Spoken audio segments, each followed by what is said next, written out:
honor the quote that we have before us today. As Dr. King said, no work is insignificant.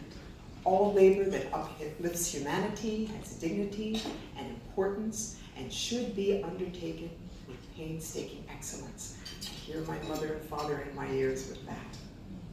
None of us would be here today if we did not understand the full importance of that statement. Like you, in my personal journey, I have strived to be judged on the content of my character.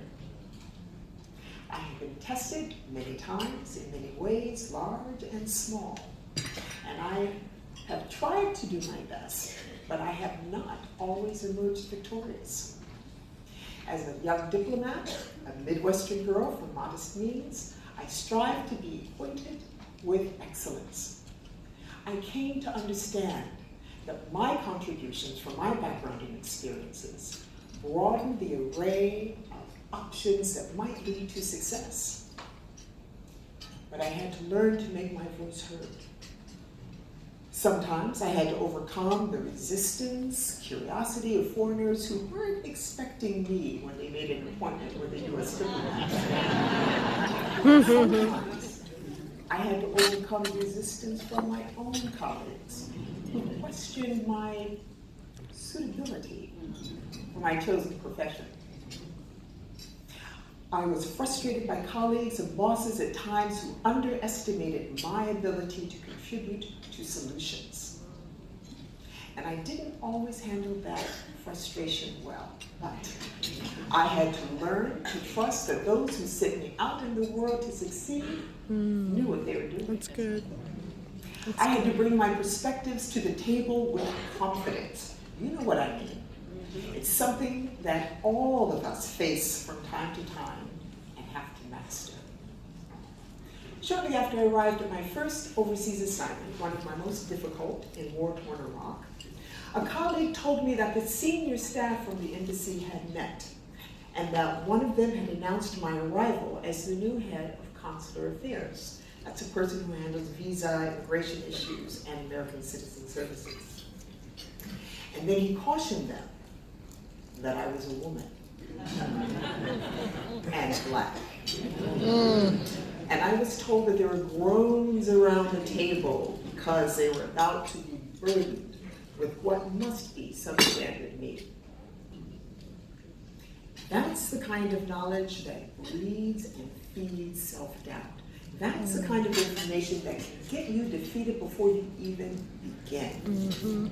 And yet I was there to serve and to be part of the solution.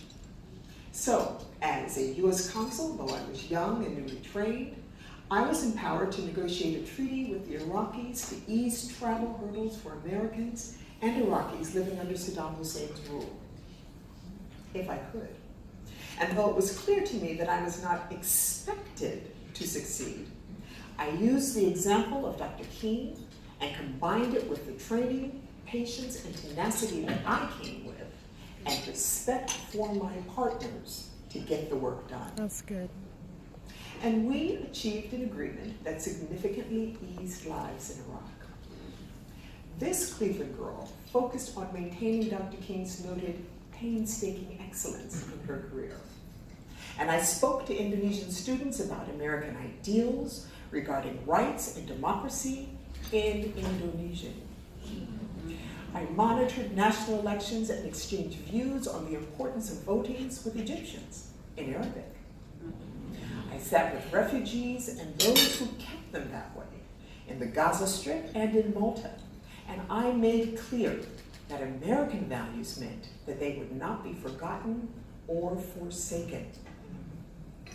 And in different parts of the world, I heeded Martin Luther King's words that no work is insignificant.